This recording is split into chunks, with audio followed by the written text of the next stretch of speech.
Oke, hari ini hari kelima. Udah tanggal berapa ini? Tanggal 11 Mei. Ya, sudah hari kelima. Kita akan lanjutkan di Kejadian 1 ayat 20 sampai 23. Oke, kita langsung baca aja. Berfirmanlah Allah, hendaklah dalam air berkeriapan makhluk yang hidup, dan hendaklah burung berterbangan di atas bumi melintasi cakrawala. Maka Allah menciptakan binatang-binatang laut yang besar dan segala jenis makhluk hidup yang bergerak, yang berkeriapan dalam air, dan segala jenis burung yang bersayap. Allah melihat bahwa semuanya itu baik. Lalu Allah memberkati semuanya itu, firman-Nya, berkembang biaklah dan bertambah banyaklah, serta penuhilah air dalam laut, dan hendaklah burung-burung di bumi bertambah banyak. Jadilah petang dan jadilah pagi, itulah hari kelima. Oke.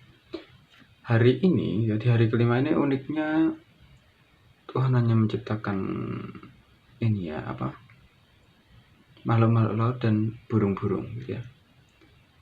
Hendaklah dalam air berkeriapan makhluk yang hidup. Jadi ini makhluk air apapun itu, tidak dijelaskan lebih detail apakah itu ikan, gurita atau dan lain sebagainya.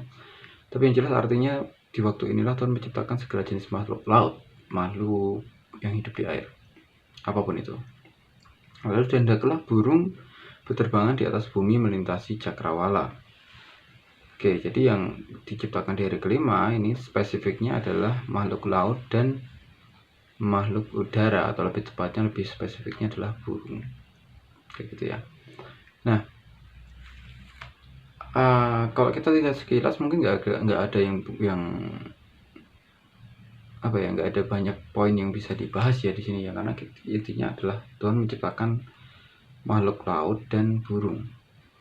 Oke, tapi kita akan coba gali lebih dalam tentang ayat ini. Kita akan coba mencerna kalimat-kalimat yang digunakan dan membaca situasinya seperti apa. Oke, kita lihat bentar. Oke, maka Allah menciptakan binatang-binatang laut yang besar dan segala jenis makhluk hidup yang bergerak dalam air, dan segala jenis burung yang bersayap. Oke, jadi di sini yang pertama Tuhan ciptakan adalah makhluk atau binatang laut yang besar. Ini bisa macam-macam ya. Kalau kita lihat ini spesifikasinya ukuran, berarti untuk katakanlah jika dulu itu binatangnya seperti sekarang, ya katakanlah paus, hiu, yang ukurannya gede-gede kayak gitu ya. Tapi kalau kita lihat dari sudut pandang orang-orang yang ini ya, yang menggali paleontologi atau ilmu tentang kehidupan purbakala seperti dinosaurus dan sebagainya, mungkin mereka beranggapan bahwa inilah saat-saat dimana Tuhan menciptakan dinosaurus gitu kan. Tapi ya kita emang nggak tahu ya makhluk yang diciptakan waktu itu seperti apa, burung yang diciptakan seperti apa, bahkan ikan yang dimaksud atau makhluk laut ini nggak disebut spesifik ikan ya, tapi binatang laut, jadi bisa apapun. Kita nggak akan ngerti lebih dalam cuma dengan kalimat-kalimat ini gitu ya. Tapi kita akan coba gali apa yang bisa kita dapatkan di sini. Oke, makhluk yang bergerak ya, yang ukurannya besar ya kan, terus burung yang bersayap. Ya kalau burung biasanya bersayap ya, meskipun ada yang nggak bisa terbang tapi tetap bersayap. Allah melihat bahwa semuanya itu baik. Oke, nah ini ya di ayat 22. Lalu Allah memberkati semuanya itu, firman-Nya. Nah ini sesuatu yang tidak dilakukan di hari pertama sampai hari keempat kemarin ya, yaitu Allah memberkati semuanya itu, firman-Nya, berkembang biaklah dan bertambah banyaklah, serta penuhilah air dalam laut, dan hendaklah burung-burung di bumi bertambah banyak. Ini hal yang tidak dilakukan di hari pertama sampai hari keempat. Dan aku pribadi beranggapan, atau aku pribadi berpendapat bahwa Tuhan melakukan ini karena kali ini Tuhan menciptakan dalam tanda kutip makhluk hidup. Ya kita tahu tumbuhan juga hidup ya, tapi di sini Tuhan lebih terfokus pada makhluk-makhluk yang dalam tanda kutip benar-benar hidup gitu ya. Mereka bergerak, mereka berinteraksi, mereka melakukan suatu aktivitas yang nyata gitu kan dalam kehidupan mereka gitu. Mereka makan dan dimakan, mereka beranak pinak gitu ya. Jadi aku rasa ada definisi tersendiri tentang makhluk hidup di sini. Ya meskipun tumbuhan itu hidup juga, tapi kita tahu ya dengan jelas perbedaannya gitu ya antara hewan dengan tumbuhan. Oke. Nah, di sini Tuhan memberkatinya ya. Lalu berkembang biaklah, bertambah banyak, serta penuhilah air dalam laut. Kalau kita lihat dari berkat yang Tuhan ucapkan ya, kita bisa melihat bahwa tujuan atau alasan kenapa mereka dijadikan itu yang pertama adalah untuk memenuhi bumi. Artinya Tuhan ini sengaja, kenapa Tuhan menciptakan mereka dulu? Ya, hewan laut dan burung-burung. Kalau kita lihat sebenarnya makhluk laut itu punya tingkat reproduksi yang lebih tinggi. Contohkan saja ikan gitu kan. Ikan tuh sekali dia beranak, sekali dia bertelur gitu kan, itu ada ratusan telur. Ya meskipun kita tahu ya tidak 100% telurnya akan jadi kan, biasanya dimakan predator dan lain sebagainya. Tapi dari satu contoh ini kita udah tahu bahwa makhluk laut itu punya tingkat reproduksi yang lebih tinggi sesuai dengan tujuan awalnya, yaitu berkembang biaklah dan bertambah banyaklah serta penuhilah air dalam laut. Mereka punya misi, punya tujuan, yaitu untuk memperbanyak jumlahnya gitu. Mereka punya misi untuk multiplikasi. Dan begitu juga dengan burung. Kita tahu bahwa burung itu adalah hewan yang dia sekali bertelur juga banyak gitu. Enggak jarang sekali ada burung yang bertelur cuma satu. Ya mungkin penguin bertelur satu ya, kayak satu atau dua. Atau mungkin apalagi yang bertelurnya cuma 1-2 ya, kasuari mungkin. Iya mungkin itu ya, aku kurang paham untuk itu. Tapi mayoritas burung mereka bertelur cukup banyak gitu kan. Yang pasti nggak cuma 1-2 gitu kan. Meskipun ada beberapa burung besar yang mereka punya kecenderungan untuk bertelur lebih sedikit. Tapi kita bisa lihat di sini bahwa apa yang diciptakan Tuhan di sini punya tingkat reproduksi yang tinggi. Terlepas dari hewan-hewan darat ya. Kalau kita lihat di sini yang Tuhan ciptakan pertama itu bukan hewan darat ya. Kenapa demikian? Kalau kita lihat sebenarnya pada masa itu daratan itu masih belum sepenuhnya kondusif. Ya kita ingat ya di ayat-ayat sebelumnya, di hari pertama dan kedua dan ketiga gitu kan, Tuhan tuh mengeringkan daratan lalu menumbuhkan tanaman. Tapi kita harus tahu bahwa daratan ini baru saja mengering, yang artinya yang ada di situ hanyalah tanah-tanah lembab, dimana itu hanya bisa ditinggali oleh hewan-hewan melata ya kan, mungkin amfibi juga bisa, reptil bisa. Tapi itu hewan-hewan seperti mamalia dan hewan-hewan berbulu lainnya itu agak sulit gitu, karena ekosistemnya atau habitatnya tidak cocok. Ya, jadi kita bisa ambil kesimpulan dari sini bahwa Tuhan memang sengaja menciptakan mereka dulu. Katakanlah burung, kenapa burung diciptakan duluan?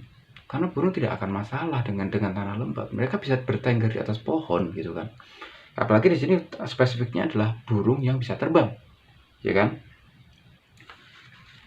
Tuh, hendaklah burung berterbangan di atas bumi, melintasi cakrawala. Jadi di sini kalau kita lihat spesifiknya dan segala burung yang bersayap di ayat 21 itu artinya Tuhan lebih spesifik tentang kemampuan, bahwa di sini yang Tuhan ciptakan di awal adalah burung yang bisa terbang. Meskipun seiring dengan waktu kita tahu ada burung-burung yang akhirnya tidak bisa terbang, tapi kalau kita lihat dari segi sudut pandang dari momen ini, kita bisa asumsikan bahwa mereka yang tidak bisa terbang itu adalah hasil evolusi gitu ya. Mereka menyesuaikan diri dengan habitatnya, dengan tempat hidupnya, dengan iklimnya, dengan kondisinya. Tapi pada hakikatnya mereka diciptakan untuk bisa terbang, begitu ya. Oke. Nah, kenapa demikian? Gitu. Kenapa Tuhan menciptakan hewan-hewan yang bisa berkembang biak dengan cepat atau punya tingkat reproduksi yang tinggi? Karena ya itu dia, bumi itu masih kosong. Pertama, dan tanpa kita tahu ya bahwa di dalam sebuah ekosistem itu ada yang namanya hubungan saling ketergantungan. ada sebuah ikatan yang seakan-akan membuat setiap makhluk hidup yang ada dalam sebuah ekosistem itu saling bergantung atau saling terikat. Ada yang namanya rantai makanan, ada yang apa lagi ya? Ya intinya di situ ada sebuah hubungan yang menjaga keseimbangan supaya ekosistem itu tetap berjalan dengan baik. Katakanlah kalau kita waktu SD itu kadang-kadang ada dicontohkan ya tentang ekosistem ini apa namanya, katakanlah danau. Di danau itu ada serangga, katakanlah nyamuk, ada katak, ada ikan. Nah di sini kita bisa lihat bahwa ada hubungan rantai makanan di situ. Ikan dan katak itu mereka menjaga ekosistem di situ supaya tidak terlalu banyak serangga, gitu kan. Sedangkan serangga itu membantu tumbuhan-tumbuhan di sekitar itu untuk penyerbukannya, gitu ya. Jadi itu adalah satu hubungan yang ini ya, saling terikat dan yang diperlukan untuk keseimbangan ekosistem. Katakanlah di situ tidak ada ikan, tidak ada katak, maka serangga akan merajalela di situ dan itu akan merusak tumbuhan karena jumlah pertumbuhan dari tumbuh-tumbuhan dengan perkembangbiakan serangga itu lebih cepat serangga. Yang pasti tumbuhan-tumbuhan akan cepat rusak. Gitu ya. Jadi kita bisa lihat dari sudut pandang ini bahwa sebenarnya Tuhan sedang menciptakan sebuah ekosistem yang stabil. Ya ini berhubungan dengan terraforming tadi ya. Tadi yang aku bahas kemarin gitu kan. Jadi di sini kita bisa lihat bahwa Tuhan itu menciptakan ini supaya makhluk-makhluk laut yang ada ini mereka membentuk ekosistem yang ada gitu ya. Mereka membentuk seisi lautan. Setiap tumbuhan yang ada di dalam lautan, setiap hewan yang ada di dalam lautan, mereka berevolusi seiring dengan waktu, menyesuaikan tempat hidupnya masing-masing dan akhirnya menjadi sebuah spesies baru. Ada yang bisa dimakan, ada yang tidak, gitu kan. Ada yang beracun, ada yang tidak, dan lain sebagainya. Dan mereka menjadi sebuah bagian yang tidak bisa terlepaskan dari bumi, gitu ya. Karena itu waktu suatu hewan atau suatu makhluk hidup itu punah gitu kan keberadaannya, kita bisa beranggapan bahwa sebenarnya kita mulai gagal untuk menjaga bumi gitu kan. Karena sebenarnya Tuhan sudah menciptakan dari awal untuk ini ya, untuk dijaga keseimbangannya. Dan mereka justru ada jauh lebih dulu daripada kita manusia gitu ya. Ini hari kelima mereka sudah diciptakan, kita masih belum. kita belum jadi gitu kan, tapi mereka sudah. Mereka yang lebih dulu, makhluk-makhluk ini yang lebih dulu menjaga ekosistem yang ada, menjaga alam yang ada. Jadi sebenarnya kita punya tanggung jawab yang cukup besar ya untuk andil dalam kegiatan menjaga alam gitu. Dan sampai sekarang sebenarnya itu masih digembar-gemborkan ya. Tapi ya semakin modern hari-hari ini, semakin banyak orang mulai melupakan pentingnya itu. Oke. Jadi gitu, itu di hari kelima isinya adalah itu penciptaan makhluk air dan burung-burung gitu ya. Sebagai tujuannya untuk menyebarkan atau untuk memperluas jangkauannya gitu. Jadi memenuhi bumi dengan makhluk-makhluk ini. Kenapa ikan? Karena ikan selama ada air dia akan bisa berenang di sana. Dia akan bisa lebih cepat untuk menyebarkan spesiesnya kemana-mana gitu ya. Kedua burung. Kenapa burung? Karena burung juga bisa terbang gitu. Ya lebih cepat mau kemana-mana, mau pindah pulau pun bisa. Kalau kita sering lihat ada burung yang bermigrasi gitu kan, itu burung benar-benar terbang jarak jauh sekali gitu kan.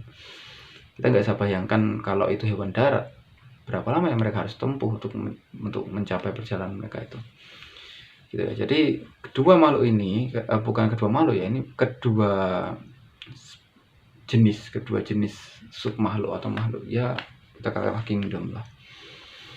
Ini mereka diciptakan karena mereka lebih dulu karena mereka memiliki tingkat reproduksi yang tinggi, dan yang kedua adalah mereka memiliki mobilitas yang lebih tinggi. Mereka bisa lebih cepat untuk memenuhi bumi gitu ya. Oke, mungkin itu aja untuk hari kelima ini. Hari ini mungkin kita akan lebih belajar tentang kenapa Tuhan menciptakan dunia dan step by stepnya yang akan berpengaruh ke kita gitu ya. Gitu aja ya. Sampai jumpa. God bless you.